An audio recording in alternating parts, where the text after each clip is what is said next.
పరిశుద్ధాత్మ వలన పునరుత్థానం. తెలుసా మీకు ఆ సంగతి? మొదటి పునరుత్థానం. పునరుత్థానం అంటే ఏంటో తెలుసు కదా మీకు?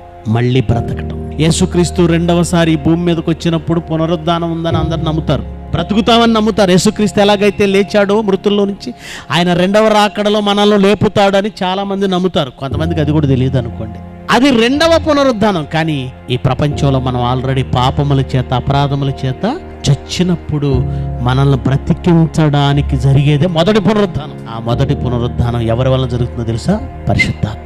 నీటి మూలముగాను ఆత్మ మూలంగాను నువ్వు మళ్ళీ బ్రతుకుతున్నావు, మళ్ళీ పుడుతున్నావు. పునర్జన్మ సంబంధమైన స్నానం, దాన్ని బాప్తిజం అంటారు. బాప్తిజం తీసుకోవటం అంటే పెళ్లికి తీసుకునేది కాదండి, పెళ్లికి తీసుకునేది కాదు.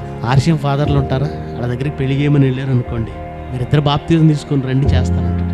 బాప్తిజం అంటే నువ్వు మళ్ళీ బ్రతకడానికి తీసుకునేది. పునర్జన్మ, మళ్ళీ పుట్టాలి, మొదటి పునరుద్ధానం. మృతుల్లో నుంచి లేస్తున్నావు, ఇది అర్థం చేసుకోవాలి. పాత జీవితాన్ని సమాధి చేసేసాడు, పరిశుద్ధాత్మను అనుగ్రహించాడు. ఆ ఆత్మ ఉండడం వల్ల ఏం జరుగుతుందో తెలుసా? నూతన స్వభావం. ఆయన మనలో ఉండి మనల్ని మారుస్తాడండి. మనం పరలోకానికి వెళ్ళడానికి అర్హులుగా మార్చేది పరిశుద్ధాత్మ. ఈ ప్రపంచంలో ఎవ్వడూ మార్చలేడు. పరిశుద్ధాత్మ సహాయం వల్ల మనం మారుతాం. అదే పరిశుద్ధాత్మ మనలో అంతం వరకు మనం నిలబెట్టుకోగలిగితే పరలోకానికి వారసులం అయిపోతాం.